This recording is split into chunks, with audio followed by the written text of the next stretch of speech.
Being diagnosed with Alzheimer's can be devastating for the individual and their family, raising many emotions and questions. It, more often than not, will reshape a person's life as they know it in a cruel and unrelenting manner. Paul Monaghan told WeAreTyrone that while Alzheimer's changes your life, it need not feel like the end of it. I got called out to see this Dr. Oro, and then he just showed me the scan of my brain, and my brain had shrunk. If I could give it away, I'd give it away, but I can't. The way I look at it, that's the hand the Lord dealt me, and I have to accept it. And to be honest, the day I was told, I blessed myself and said, thank God it's not cancer. Paul was diagnosed with Alzheimer's 5.5 years ago, only a few months before his 60th birthday. He and his wife Faustina look back to when Paul first received his diagnosis. Well, I kind of started, let's see, what year that, 2017. I just started to forget wee things, you know, and I would have taken a lot of headaches, which I never would have had.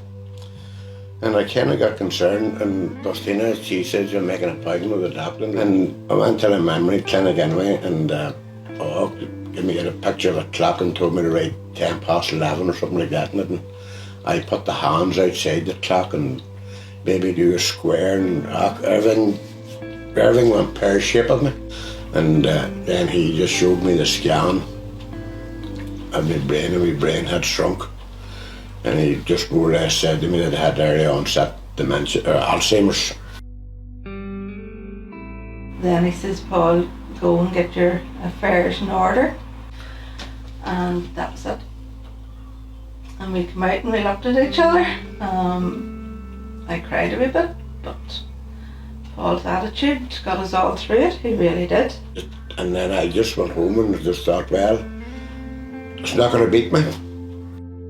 Though Paul and Faustina appreciate that their future will be shaped by the progress of Paul's condition, they are resolute in their belief that each day has the potential to be a good one.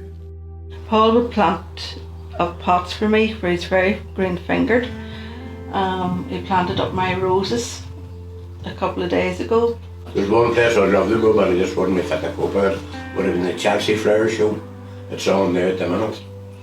Well, it's a big affair, you know.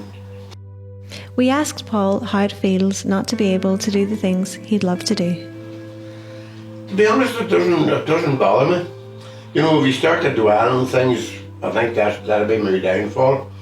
Or I just say, well, in my own brain, I tell myself, well, if I'd been fit, I'd have been there. But I'm just not fit.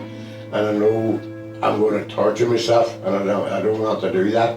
And I just accept it. And I think that's, you know, there's no point in dwelling in the past. It's the future you look at. You know, it's gone tomorrow, you never get it back again. So I just, to be honest, I don't bother. You know, because I think if you start to dwell on things like that, then I think I do know I would go downhill, but I always take the positive end of it. While it's impacting his health to a certain extent, it has done, he's still positive, and he's still Paul to me, and always will be. With a keen interest in bird breeding, Paul now fills his days caring for his feathered friends.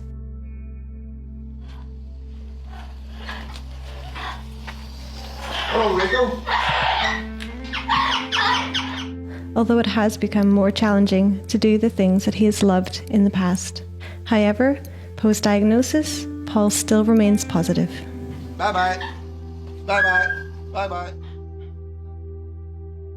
Getting a diagnosis of dementia can be devastating, but people needn't face it alone. There is support out there, and they can reach out to Alzheimer's Society at alzheimers.org.uk. They can reach out to professionals, and they can realise they're not alone.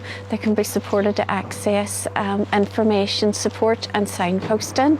They can get things like financial advice, support on future planning, and really to help them come to terms with the journey ahead.